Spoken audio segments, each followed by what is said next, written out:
The gay capital of the world mourns its dead. A scene witnessed here in Sydney as the homosexual community silently remembers Australia's AIDS victims. Scores have already fallen. Dozens more know they're dying.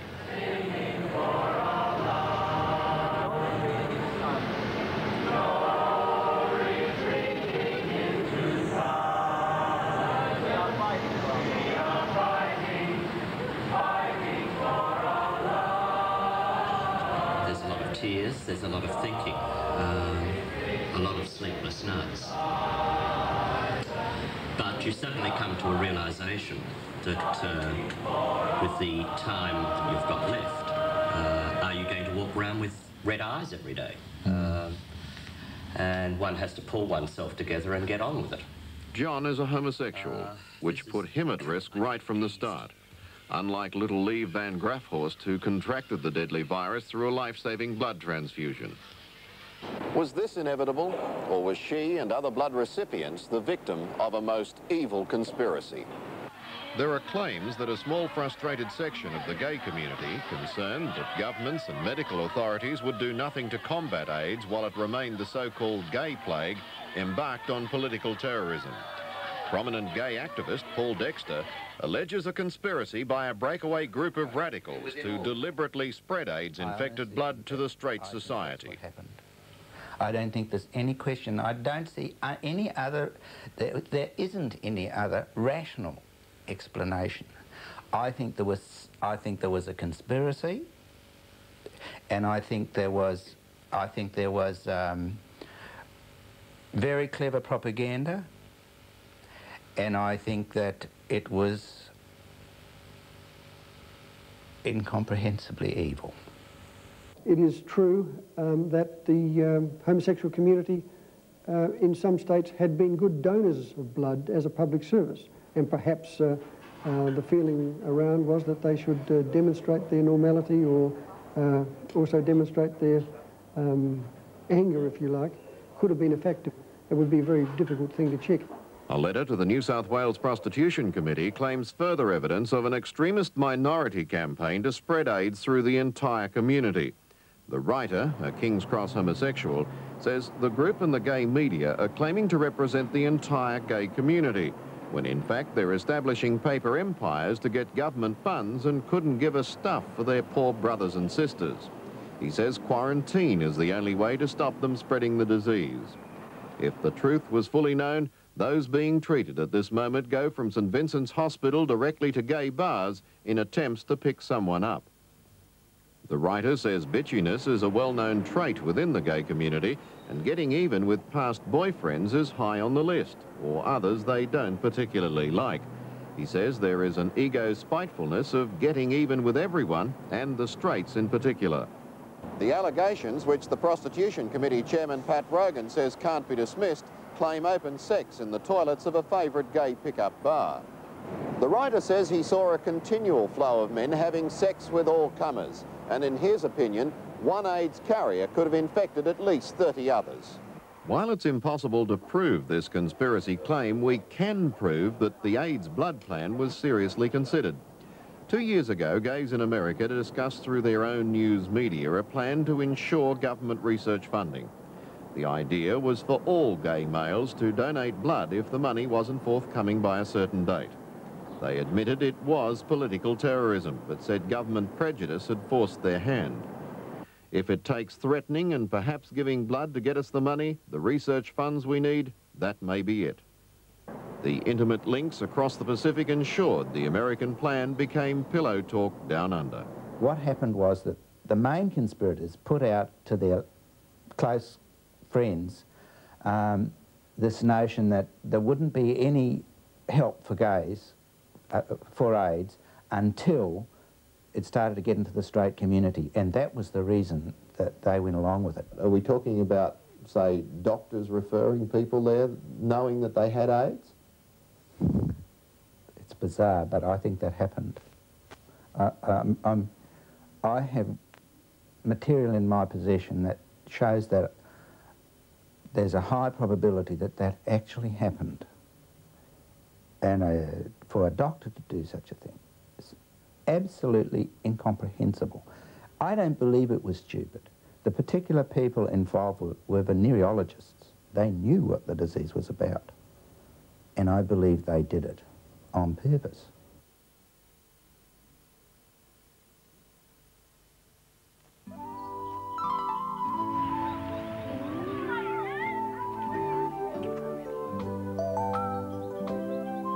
Sunburst tastes so good, like real fruit would. It became knocking at your door.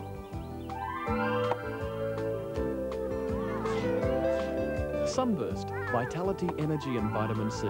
The real fruit taste of the best juice oranges. Sunburst. If you want some really canny advice on making your money grow, you can't do better than ask a Scottish investor. My patients trust me to do my job responsibly, and that's how I feel about Scottish Amicable. They keep me informed about my managed investment bonds, which are growing fast. Scottish do all the work, and I don't have to worry about a thing. Take some sound advice from a Scottish Amicable satisfied investor. Managed investment bonds, because a Scot is very careful with his money. Let me tell you about streetscape time. It's vanilla and toffee, lead ice cream, chalky outside, and biggie bits beside. But it's so hard to have one on your own, it seems. You can't eat one on your own. You can't eat one and stay alone. Cause the people of this town, yes, all come around. It's so hard to have a streetscape time on your own. Street's gay time. More like a party than an ice cream. From birth, viruses, microbes and chemicals bombard our body. Most are blocked by our skin. Mucus in the respiratory system, fluids in the digestive tract. The invaders that get through are called antigens, and our immune system prevents them taking over. It works like this. A virus triggers an alert. Human T cells or helper cells multiply. They stimulate production of B cells, which produce the antibodies to combat the infection. The AIDS virus, however, short-circuits the system and strikes at the T cells, blocking their production of the B cells. Because the T cells can therefore no longer prevent infection, invading viruses can now roam free, a condition known as the acquired immune deficiency syndrome, AIDS. But the infection itself, in most people, causes no symptoms whatsoever when they first acquire it. In a small number, it will produce an acute illness, influenza-like illness, with a skin rash that settles down. That incidentally was first described by the group in Sydney. And then the person is free of symptoms, but if they have a blood test done, antibodies can be detected after a period of some weeks or several months. Most of those people will stay well over the course of 5 years in the sense that they won't be seriously sick, but about 1 in 4 or 1 in 5 will develop what we call an AIDS-related disease or lymphadenopathy syndrome. Many of these will have enlarged lymph glands, some will have diarrhea, some will have repeated chest infections, some may have some mental difficulty. And about 1 in 10, although the figures are not yet absolutely clear, about 1 in 10 of those that develop the infection with a positive antibody test will go on to develop AIDS within 3 to 5 years. Does the cause of this terrifying chain lie within the animal kingdom? The African green monkey carries a virus similar to AIDS, and experts say a bite probably turned what was a rural disease 20 years ago into an urban epidemic. Already 1 person in 20 carries the AIDS virus, and it's spreading so rapidly it's already endemic in Zaire, Rwanda and Burundi. It's spreading through Uganda and the Congo, and the first cases are emerging in Tanzania, Zambia and Angola. How it first left Africa is not so clear. One theory is via blood, sold to America by starving third world natives. The second is via migrant workers who returned to Haiti, then America, infected by African prostitutes. Either way, it's a disaster, with about 2 million people now affected. I know a lot of people. I've been going to an awful lot of funerals. It's like combat. You're seeing people who are your contemporaries dying right and left. There's no conflicting theories, though, on how it got here to Oxford Street. The late 70s and early 80s saw the gay tourist boom of all times, with thousands of gays flocking to their sister city, San Francisco. I think when 1,200 homosexuals announced they were going to San Francisco for Gay Pride Week in June of 1983, that action should have been taken. At that point, there was an AIDS epidemic in San Francisco, and I'm certain now that those 1,200 men came back all as AIDS carriers and have helped to spread the AIDS disease through the homosexual community and through them and through blood transfusions to the heterosexual community. The gay plague was here, but well before Australia's first confirmed AIDS case in 1982, the Reverend Nile was laughed at in State Parliament when trying to warn of the future he saw. No one's laughing now. I made strong pleas in telegrams and letters to health ministers on the federal level, to Mr Blewett, to the State Minister for Health at that stage, Mr Brereton, and they virtually said, we'll leave the matter, this is almost a quote, the dimensions of the problem do not warrant the kind of action that you suggest. In other words, it seems to be a minor problem, let's wait, and if it develops into a big problem, we'll look at it again. That was the first error they made in underestimating how serious the AIDS epidemic was. Secondly, the letter also said, we are working with the gay community, the homosexual community, and they will take action within their own ranks. And what it meant was the health department was saying that the health of this state is in the hands of the homosexual community. You can trust them and they'll look after the community. Well, no minority group, no matter who it is, should be responsible for the health of the overall community. And that's where there was a serious breakdown.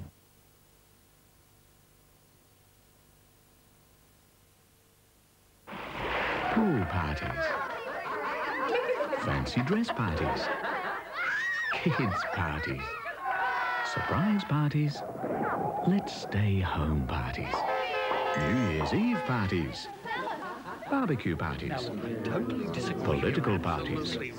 It's the creamy cheese and Kraft dip and spread that makes it such a hit. Whatever your taste in parties, wedding parties, just passing, thought we'd impromptu parties. Imagination leads us on to new discoveries. Philips Imagination has created the first fridge to ever win the Australian Design Award. The Philips design is so versatile, it's like having a host of fridges in your kitchen. Philips really wants you to have the very best there is. During October, Norman Ross's competitors will be bombarding you with super sales, spectacular specials and dazzling discounts. Don't be taken in, come to Norman Ross. We guarantee to beat our competitors' advertised prices at any time, even during one of their so-called sales. As well, during October, Norman Ross are offering 3 months interest-free terms. That's right, 3 months interest-free terms. There's never been a better time than October to put Norman Ross to the test. Sol, Sol, you are in a deep trance. Now repeat after me. Oils is oils. No. Oils ain't oils. You can't resist, Sol. But GTX protects engines, reduces friction. It's worth a few extra cents. Okay, great, Mesmo. The game is up. Sol don't use nothing except GTX. And now we're gonna watch you put yourself into a deep trench. You mean a deep... I mean a deep trench. And remember, soils ain't soils. Australia's gay population has long been commended for donating blood in a system that relies on volunteers and their goodwill. It was this system that opened the floodgates and turned the gay plague into our worst health emergency. There's no doubt in the homosexual literature itself there were sufficient warnings printed in some of the issues of homosexual papers, the Star for one I saw, about that time and even a bit earlier, which indicated that there was a risk of blood. Tired and exhausted, and I want to be alone. I'll just say one thing. Withdrawn himself from the blood transfusion service. Now, if he continued, at that stage he was almost guilty of murder or manslaughter in putting innocent people at risk. As much as a man that drove down the street in a car and ran over a pram with a baby in it, if that homosexual still donated blood, knowing he was in the highest risk group, then he was just as criminal in his actions. And as we know, in Queensland, from a Sydney homosexual, 13 children were infected, 3 died. Well, how do you think I feel about it? I look in the newspapers and I see that little girl at Gosford, and I look at her and I think, because I wasn't able to win the fight in 1983, you've got LNS, and it's very upsetting to me. I mean, it's the one thing in my life, I think, that I regret more than else, than I didn't fight harder, that I wasn't able to stop it. It was just a juggernaut that I couldn't beat. I couldn't stop them giving blood. The blood bank realised more than 2 years ago the danger of gays giving blood and expressed its fears in a letter to a prominent homosexual who had sought clarification of the blood bank policy amid a growing crisis.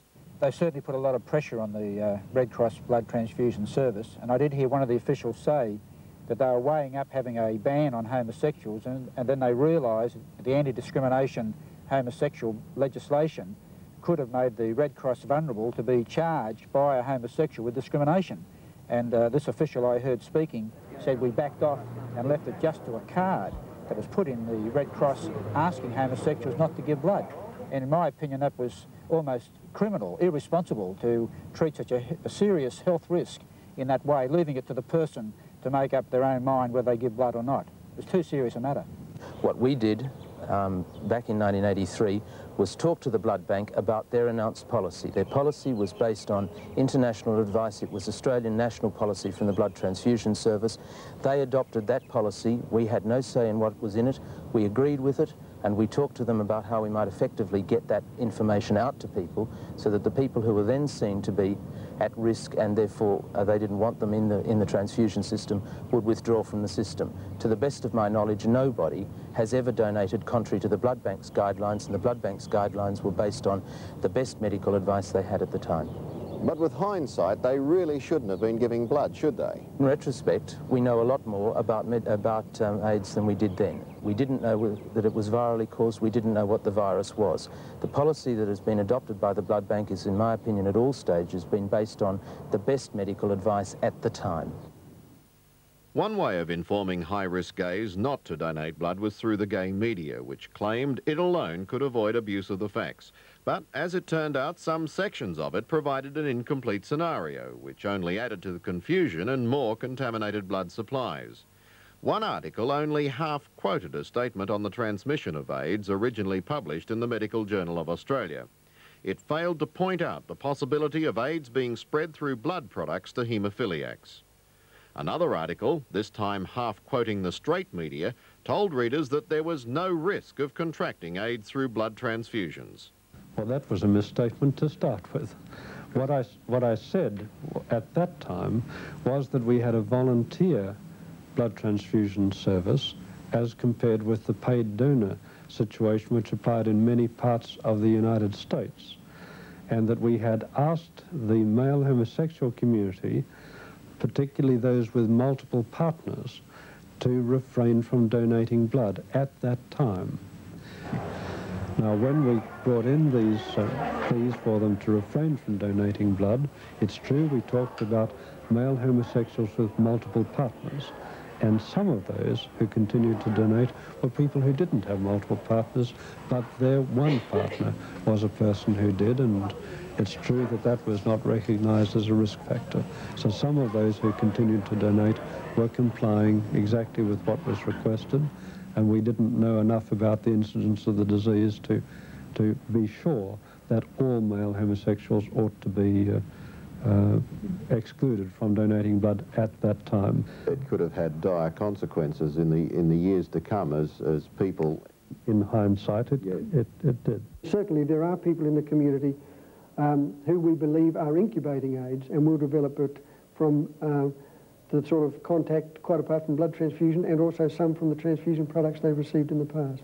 And so AIDS victims keep making headlines, a tragedy born of the confusion and abuse of the system. I don't think we can take the matter on trust.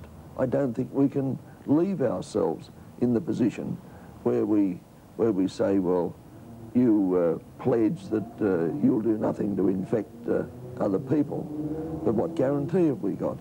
Now, I am genuinely sorry for people who contract AIDS, but they're a small percentage of the population, and what we have to be concerned about as the overwhelming majority of the population who haven't got AIDS and who will not get AIDS unless other people with the AIDS virus are reckless in their contact with other people.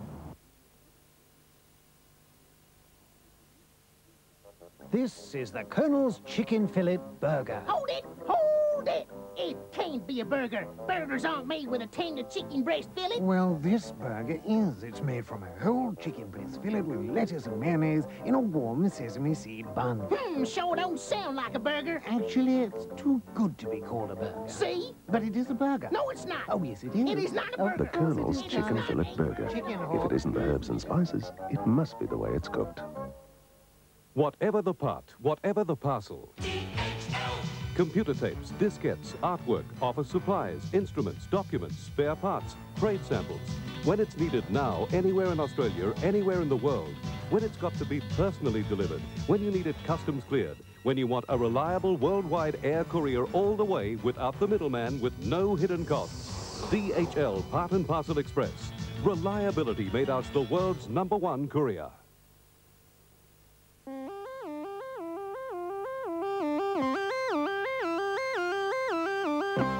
Thinking about building a deck? Then A. Hudson's October Spring Clearance Special Price on tallow wood decking will deck you. You'll get all the decking and joists for a 3 by 2.4 metre deck for just $149. That's over $66 off the normal price during the October Spring Clearance Specials month only. So hurry into your nearest A. Hudson store now before they're cleared out. Say Hudson. Hudson with a H. It was the enormity of the situation and the general public's refusal to accept as gospel truth any of the continually changing statements and counter-statements which pushed Premier Wran away from the softer trust us option offered by the gay community and some medical experts into the realm of hard law. What the public wants is a proper public health program. Now, some doctors and the gay community say, well, if you have a system of notification with sanctions, penalties for failing to notify and so on, then that's going to drive people away. Well, what I'm responding to that is, why should it? It hasn't driven the syphilis sufferers away. It hasn't driven the hepatitis B sufferers away. I don't regard people who've contracted AIDS as having committed a crime. Indeed, we're trying to disabuse people of that thought. They're suffering from a highly infectious disease. But it is a crime, in my opinion, if you have AIDS and you knowingly give it to somebody else, either by sexual intercourse or some other contact, and do that without warning the person likely to be infected. It's a very serious thing, and I put myself in the same position as most members of the public. I'm worried, I'm fearful of the thing, and I say to myself, well, if there is someone who's carrying the AIDS virus, who is infecting other people, shouldn't ultimately that person's medical advisors do something about it? Clearly they should. People who come in to be tested are very worried about confidentiality. They're very concerned that somebody might find out they've been tested. There's been a huge amount of media coverage of AIDS, and especially in relation to people being, if you like, discriminated on the basis of the AIDS test. Travel through the airlines, children not being allowed to go into schools, stories of people being dismissed from jobs or thrown out of accommodation. So all of these things add to people's apprehension about having the test. I think the only way of containing this disease is to get people to come in and be tested before they're showing signs or symptoms. If people wait until they're sick, it's too late for us to help them. And that's the bottom line. If you want public health surveillance and you want numbers and the pattern of the thing, you've got to get people tested. If you want people counselled, you've got to get them to come in and be tested. They will if it's voluntary, but immediately you start bringing compulsion and immediately you put criminal sanctions on the consequences of people being tested, then people will withdraw both from the testing programs and research. It's a total disincentive and it's totally counterproductive to effective health policy. The real problem about controlling the disease is finding out the people who wouldn't go to the clinic in any case. The ones who are spreading the disease are the irresponsible members of the gay community and also certain prostitutes who are infected and who are spreading the disease, and there's nothing that's going to make them go to the clinic. The most cooperative, the most welcome attitude that we can provide will not get them to go and be identified. And the community has a right to have knowledge as to where the source of infection is, and also to have the power to stop it. And while debate rages as to whether legislation will drive high-risk homosexual men away from the clinics, Professor Pennington is more concerned by the unknown factor, the wild card in the pack. The bisexual men who ordinarily do not identify themselves as homosexuals. They lead married lives, normal lives in the community, but have occasional nights out, maybe sometimes even once a week. But still, many of those do not regard themselves as homosexuals. They just regard their occasional sexual contact with a man as something quite separate. It's a very common problem. Now, those are the biggest worry. They don't relate to the organizations of male homosexuals. They don't listen to the sort of things which are being talked about within the male homosexual community as often as not. They are a very real risk because they are spreading infection to their wives, through their wives to children their wives may bear. They are our biggest group of concern. Is it fear of identification that has plummeted attendances at AIDS testing clinics by 80%? Perhaps not. The Sydney AIDS Study Group, in its literature, urges those at risk to write letters to their local MPs and even suggests the inclusion of the following lines. I was going to have the test, but now definitely will not. Or, I have already rung up and got my doctor to destroy any records of my test. Strange advice indeed from a group partly funded by the state government. Many homosexual and bisexual men now say they'll head interstate to avoid notification. But there would be no escaping detection if the Reverend Fred Nile could get his way. Compulsory testing for all high-risk groups. We have to identify as quickly as possible every person in Australia who is carrying the AIDS virus. That's a top priority. It can't be just operate like a supermarket, please come in and see us. It has to be more vigorous than that, to identify. Now, how do you do that?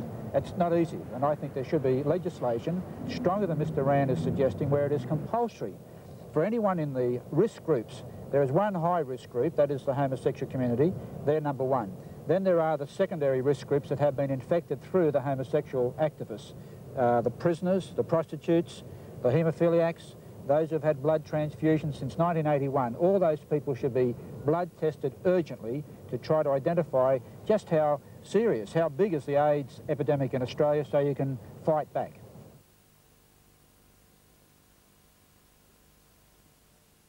This is the new Holden Gemini, and it's been driven virtually non-stop for 80 days and 80 nights. How's it going, Brocky? She didn't miss a single beat. We're about to complete 200,000 kilometers of continuous driving, the equivalent of 13 years of motoring, or 5 times around the world.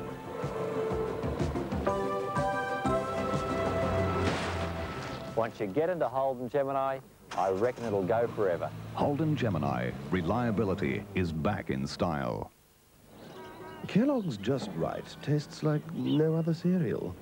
A wholesome combination of whole wheat flakes, puffed rye, juicy sultanas, oats, and the goodness of bran. That's the secret to Just Right's unique taste. It's not too heavy, not too light. In fact, it tastes just right. For years and years, I watched this old house get more and more run down. After I bought it, I got a home improvement loan from the National Australia Bank. A house is just a building, but to make a home takes time and hard work. Yours and mine together. Well, improvement is an understatement.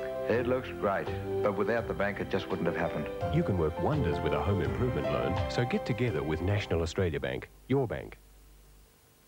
8:30 tomorrow. Go on, strip off! In the gripping conclusion of Jenny's War. Do you know you're a female? The shocked prisoners hatch a daring plan of escape. It's a bit macabre.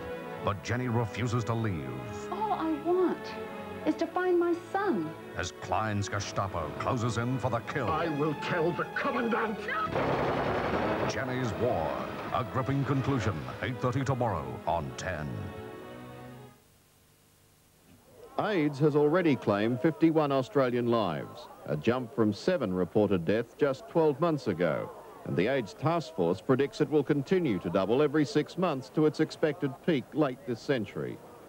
Latest official figures show another 60 presently waiting to die, and an estimated 50,000 carrying the virus. We've tested about 12 or 13,000 people throughout New South Wales, and approximately 6,000 of those have shown evidence of exposure to the virus. Now, certainly not all of those people will go on to get the end stage of the disease, but they have shown exposure to the virus. But wouldn't that figure be higher? You're saying you've tested 13,000 and 6,000 have shown the positive antibody. That's half of the people that you've tested. It is almost half, but you have to weigh that up with probably the people who feel that they're most at risk of coming early to be tested, people who know they've had contact with somebody who is exposed would come in and be tested. So we assume that that even though almost half the people tested are antibody positive, that in no way means that that everybody we would test would be positive. In fact, it's probably closer to 20% or maybe 25%. So, who's at risk? Most vulnerable are homosexual and bisexual men, who make up some 86% of all AIDS victims. There is no doubt that they will remain the principal victims of the disease in Australia. There are, however, others who are at risk. As you know, the disease has been spread through blood to cause problems in people who've received blood transfusion in the past. And about 10% of Australia's cases have been transmitted through blood transfusion or blood products. We now have very good controls in place, the blood transfusion service around Australia, and there is now, for practical purposes, no risk of further spread by that means. There are the intravenous drug addicts who are quite certainly at risk, who share needles and syringes. So far there is only early spread of the infection into that group, but there will be cases amongst those. And lastly, there is a very important group, the sexual partners of people in those main risk groups, and that includes the female partners of bisexual men, wives of bisexual men. They are at risk, and indeed babies born to any woman who carries the infection may acquire the infection before birth, at or shortly after birth. And I would then have to say that as the disease spreads or infection spreads into the heterosexual community, it must represent a risk to other people who lead strictly heterosexual lives but have multiple partners. The disease is spread primarily through anal sexual intercourse, most readily by that means, and that's why, of course, the male homosexual community is so much at risk. But it is also spread less readily through normal vaginal intercourse. And although the spread will be much slower by that route into the community, there will be spread, particularly to people with multiple sex partners, unless they take precautions. Early beliefs that female prostitutes guaranteed safety to heterosexual men were shattered when one brothel patron hit the headlines by catching AIDS. This brought trauma and change. 2 weeks ago, we did a survey, the Prostitutes Collective, and did a survey up and down the streets. 4 of us one night, we went up and we spoke to 85 women, and the whole 85 women responded very kindly, and every one of them said they were using condoms, every single one of them. And 63% of that sample said they had already been to have AIDS screening tests, and most of the others said they had every intention to do. And in fact, the very next day, a whole house booked their entire staff into the AIDS clinic, and 2 days after that, I think they went down, the 10 of them all went down to the AIDS clinic and had a test. So it was very effective. And what the women are telling me now is that there has been an increase in business. Businesses you seem to be climbing back up again.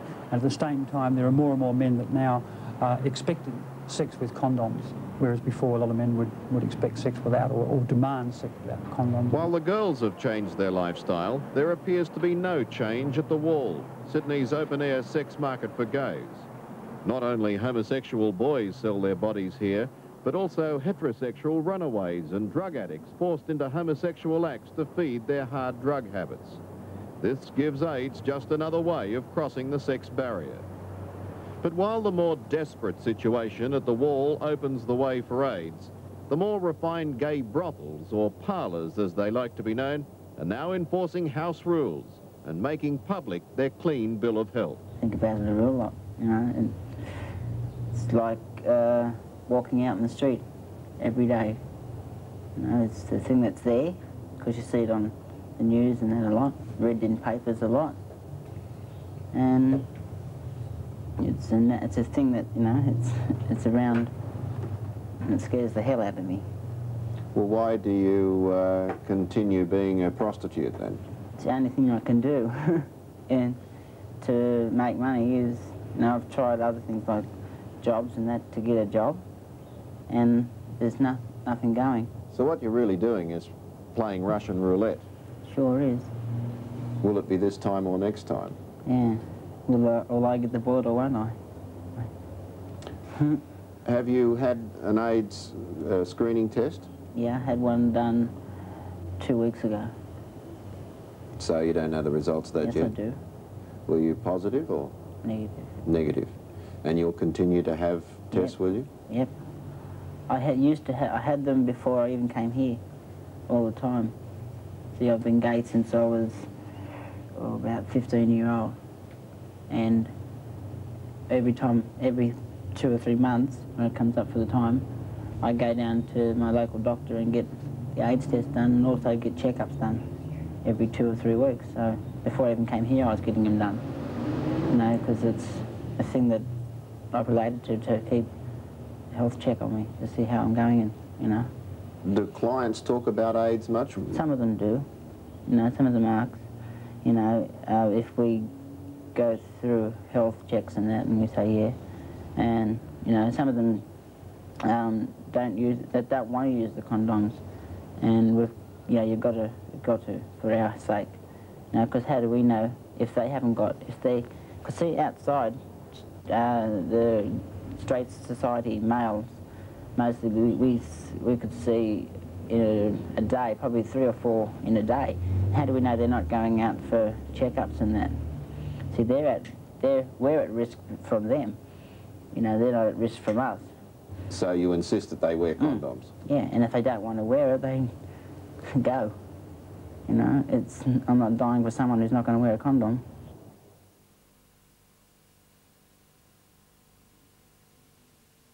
Direct from the Entertainment Centre tonight, Anders Jarrett is out to defend his title against Bud Schultz of America, and Andres Gomez takes on Matt Mitchell in the Custom Credit Australian Indoor Tennis Championships tonight at 9:30 here on Channel 10. On Sunday, November 3rd, 650 million people will witness an event that will transform the quiet city streets of Adelaide into a 350-kilometre-per-hour racetrack. The Mitsubishi Australian Formula One Grand Prix. The event of the year from the car maker of the year.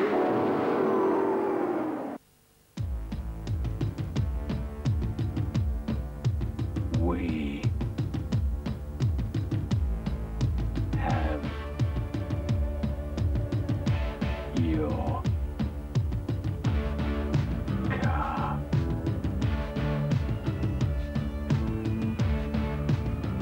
The Sydney International Motor Show, October 18 to 27, Sydney Showgrounds. We have your car. Good, healthy food deserves praise. Good, healthy food deserves praise. Spoon it, spread it, top it, drop it. Good food deserves praise. Praise mayonnaise is polyunsaturated and has no artificial colour, flavour or preservative. And you can see they like it. Good, healthy food deserves praise. AIDS, in the terrifying mystery of its nature, brought with it hysteria unparalleled in modern times. Emotion and fear still rule, dividing families, friends, and even whole communities. Heightened prejudice against homosexuals with violent, even fatal consequences spilled over to affect lives too young to understand the meaning of social stigma. Anybody who says that there isn't discrimination against gay men in any developed country or developing country or any place in the world hasn't opened their eyes. Discrimination is real. Discrimination against hemophiliacs isn't so bad.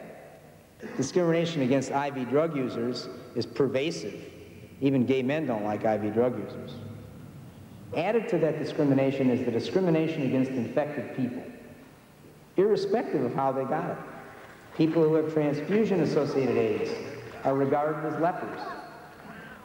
So you have gay men who have always been discriminated against, only slightly less in the last decade than before, but still terribly discriminated against. And then you add this infection on it. Who's caring for the gay men who are coming out? Most of their parents aren't gay. Who's concerned about the people who are 10 years old? I have a son who's 6. My son has X% chance of being gay. He's going to come in, unless things get better, he's going to come into a highly infected society, infected with a deadly virus. What are his options? You know? What am I going to do? Local authorities now rely on education of this nature to counteract the fears which grip society. Sorry to keep you waiting, can I help you?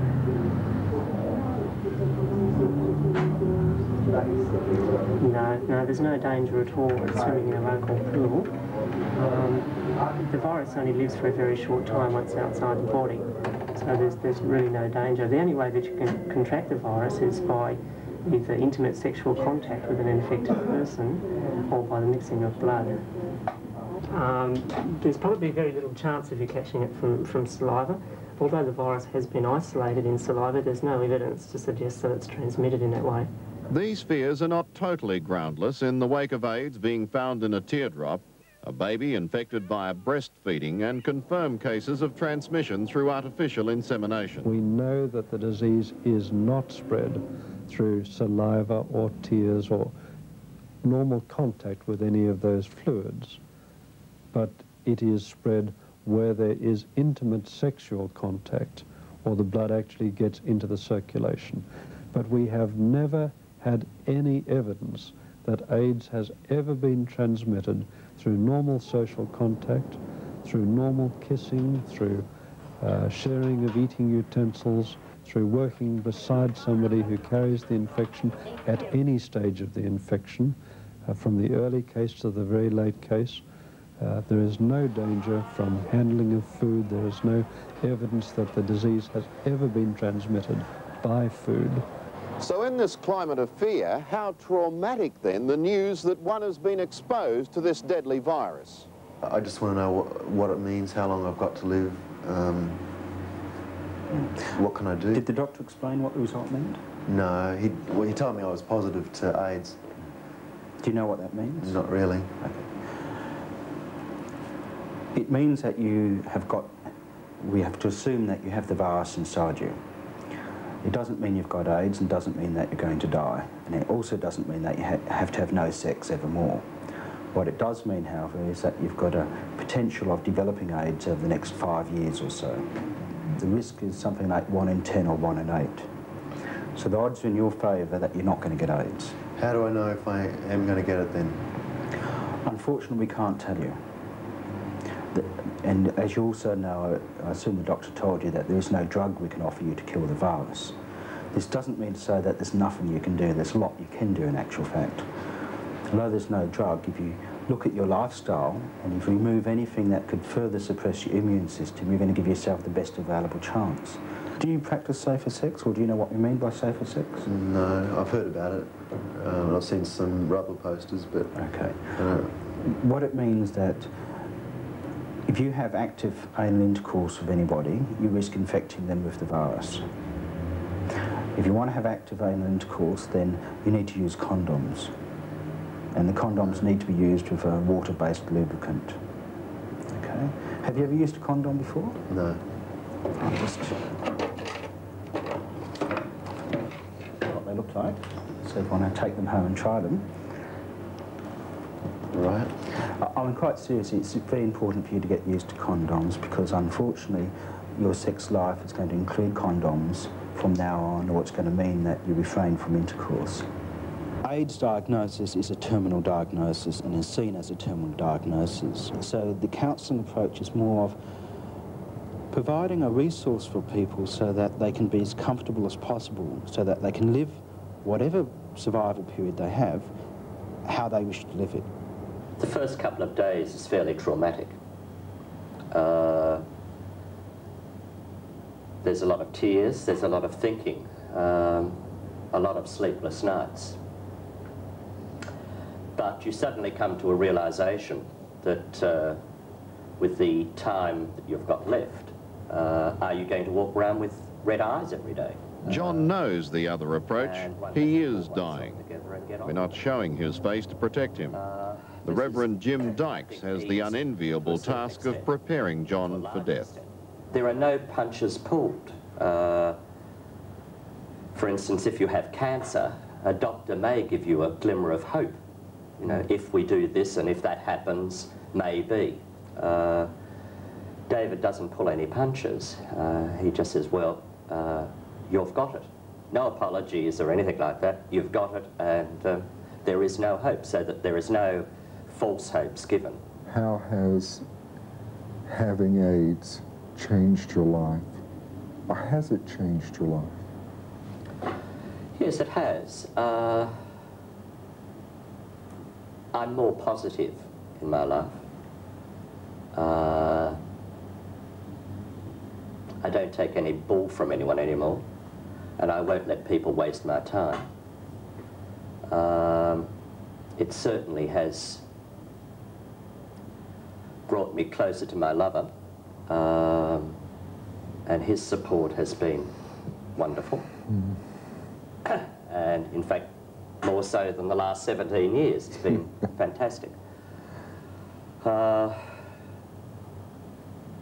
My parents' feelings and his feelings worry me. How they're going to cope when the day finally comes. Having looked at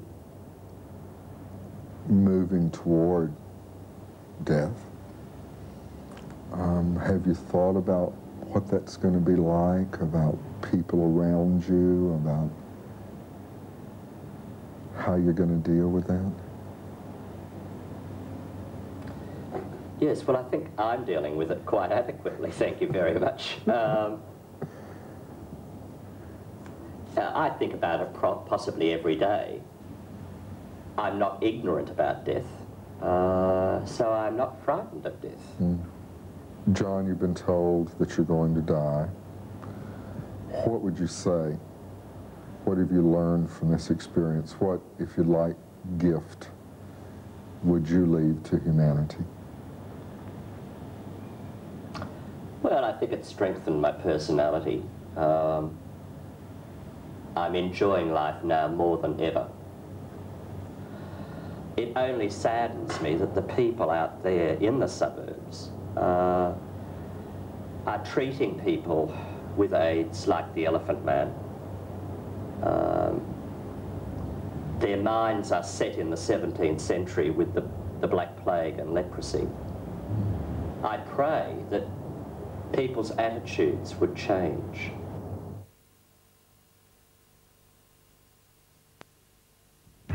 Coming up next, Rebecca Keane returns to Wentworth, a changed woman. Is it an act, or is it for real? Prisoner continues next on 10. More bedding bargains you can afford to sleep on from the bedding specialist. Try this super waveless, soft-sided, queen-size waterbed, complete with lamb's wool top, $499, with matching base, $599, and matching headboard, $79 extra. If your sleeping partner is heavier than you, try the Slumber Zone dual support queen-size mattress at $749. This single goodnight inner spring mattress is great value at $99, all at your bedding specialist. Bunter's Furniture, Mittagong, Martin Jackson Furniture and Bedding, Earlwood, Dick & Don's, Newcastle, Maitland and Gateshead, Robertson's Furnishing, Springwood, Goodnight Shop Showrooms, Castle Hill. With all the medical research at your fingertips, there's no reason why breast, lung, cervical or skin cancer can't be detected early and treated quickly. Tomorrow's Daily Mirror discusses the warning signs, the effects on your body. It exposes myths on cancer and reveals how famous women have coped with mastectomy. Tomorrow's Mirror gives every woman a step-by-step pictorial guide to breast examination. Women and cancer. It's a Mirror Woman special in tomorrow's Daily Mirror. No, no, no. Nobody can say no to these. You have to say CC's. Just say CC's. Just say CC's. Just say CC's. You know you can't say no. Just say CC's. Just say CC's. You know you can't say no. Just say CC's. Your topic is health insurance. How much cover do you need? I don't know. Can your own doctor treat you in hospital? I don't know. Are you spending too much? I don't know. Health cover is confusing. So Medibank Private has developed the 2-minute cover check. Check on how much cover we should have. What you need. 10 simple questions that tell you exactly the cover you need at a price you can afford. Do you want dental cover? Yes. So come and see us for a free 2-minute cover check.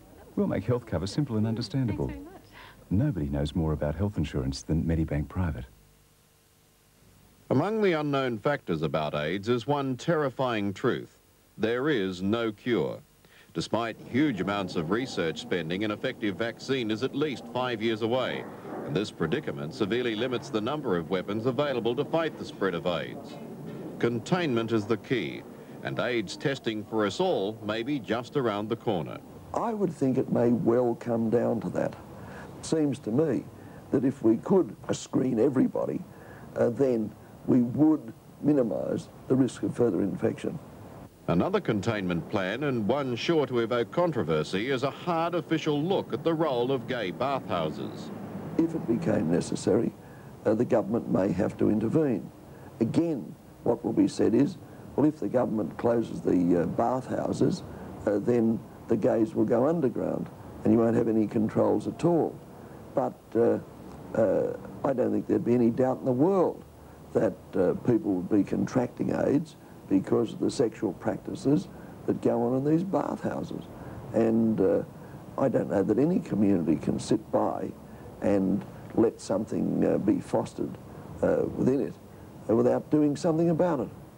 Long-standing campaigner against those bathhouses, the Reverend Fred Nile, has since broadened his plan of attack on AIDS to include isolation. This is North Head Quarantine Station, and it's here, or someplace like this, that Fred Nile would like to see all the irresponsible carriers sent, for their own good and for the good of the entire community.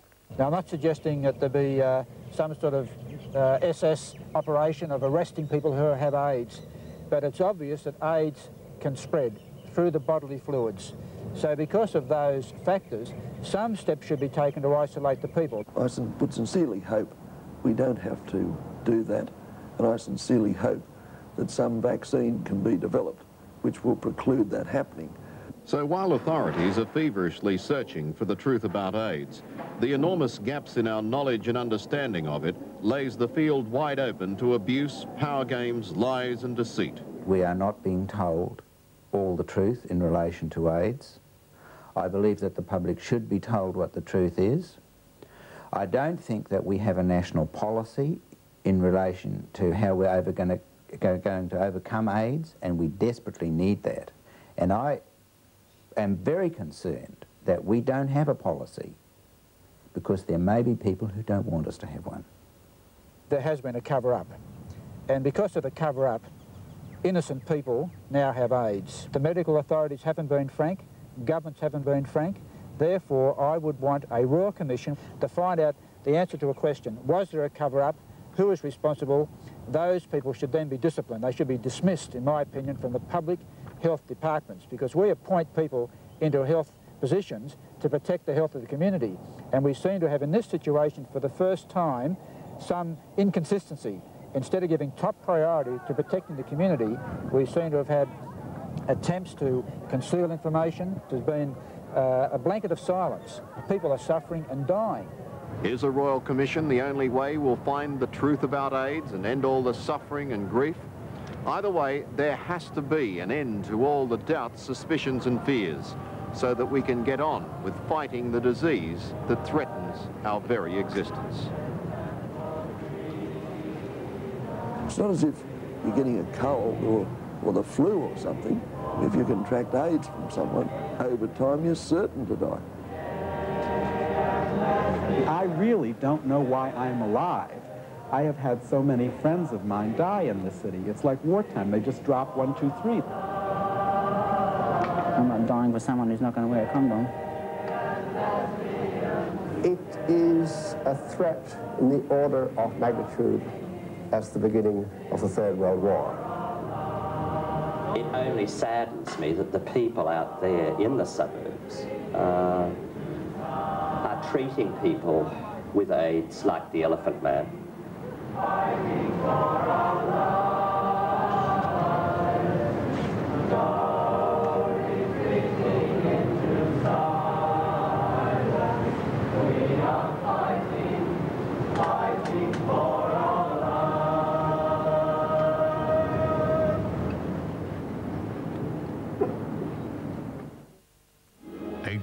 Tomorrow. Go on, Stribble! In the gripping conclusion of Jenny's War. Do you know you're a female? The shock prisoners hatch a daring plan of escape. It's a bit macabre. But Jenny refuses to leave. All I want is to find my son. As Klein's Gestapo closes in for the kill. I will tell the Commandant! Jenny's War. A gripping conclusion. 8:30 tomorrow on 10.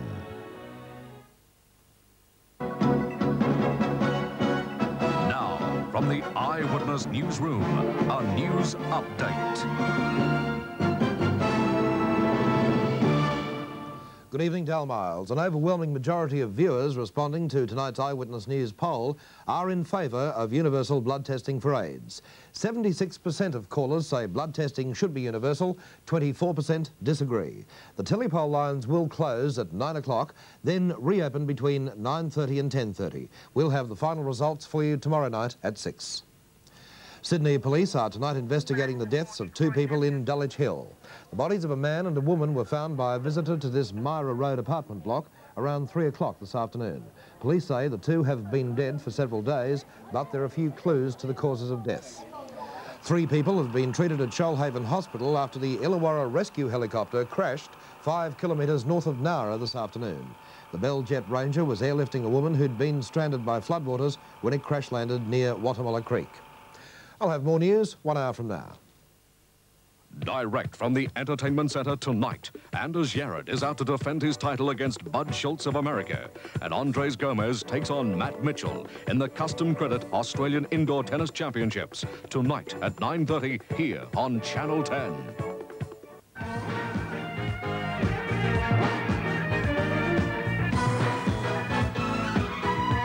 The following program contains supertext, subtitling for the hearing impaired.